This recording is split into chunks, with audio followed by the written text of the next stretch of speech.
नमस्कार आपण समस्ती को ओडिशा पाणीपाग चैनल रे स्वागत। बंगोपसागर सृष्टि होइतिबा लघुचाप प्रभाव राज्य रे विभिन्न स्थान रे वर्षा होइतिला। वर्तमान समय रे वर्षार परिमाण कमी जाइछि, किंतु जो लघुचाप सृष्टि होइकि अवपात रूप नहीं ओडिशा मध्य देई छत्तीसगढ़ मध्य प्रदेश मुहां होइतिला ताहा पुणी थरे ओडिशा को फेरिबार संभावना रहुचे, जार प्रभाव में पुणी 4-5 दिन पर्यंत राज्यर अधिकांश जिले में प्रबल वर्षा होबार संभावना रहुचे।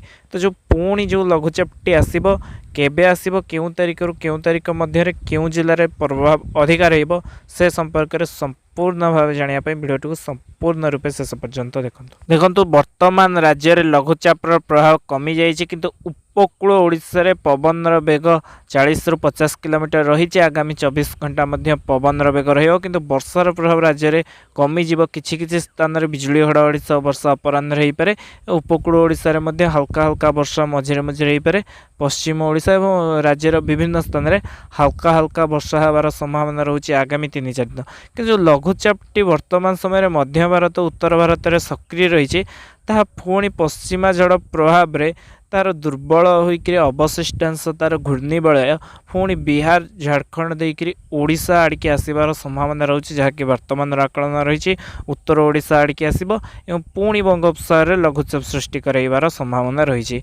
तो जो अवशिष्टांश आसबार संभावना रही 11-12 तारिख बेलू तार प्रभाव में 11-12 पुणी राज्य में वर्षार परिमाण बढ़िबार संभावना रही। प्रथम उत्तर पश्चिम जिला मानकरे, तापर उपकूल एवं राज्यर अन्य समस्त जिले में वर्षार प्रभाव बढ़िबार संभावना रही।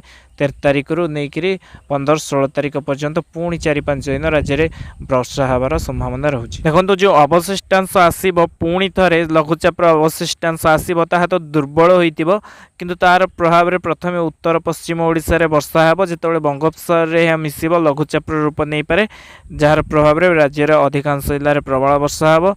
12-13 तारिख रु विशेषकर सुंदरगढ़, झारसुगुड़ा, बरगढ़, संबलपुर, देवगढ़, केन्दुझर, मयूरभंज, बालेश्वर, भद्रक, जाजपुर, ढेंकानाल, अनुगुल, केन्द्रापड़ा यह सब जिला मानक पुणी थे वर्षार प्रभाव बढ़िबो। 2-3 दिन पर्यंत लगाण वर्षा होब।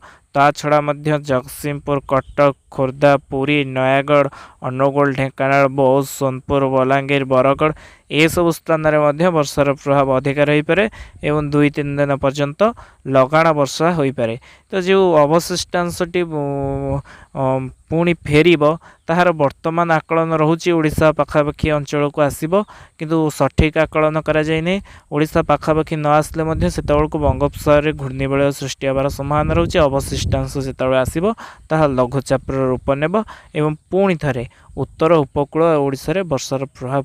आगामी 4-5 दिन राज्य में कौन बड़ वर्षार संभावना नहीं, किंतु 11-12 तारिख रु नहीं 15 तारिख मध्य पुणी राज्य में लगाण वर्षा होबार संभावना रहुछि वर्तमान जहाँ आकलन रही। तो जितेबाला लघुचाप पुणी थे फेर उत्तर पश्चिम भारत जितेबाला फेर से नहीं आहरी सठिक आकलन करा जाई परिबो ताहा केते घनीभूत हेबो केते वर्षा देबो, किंतु 11 रु 15 तारिख पर्यंत मध्य लघुचाप वर्षा देवार संभावना रही। आपण जोड़ी रहतु ओडिशा पाणीपाग सह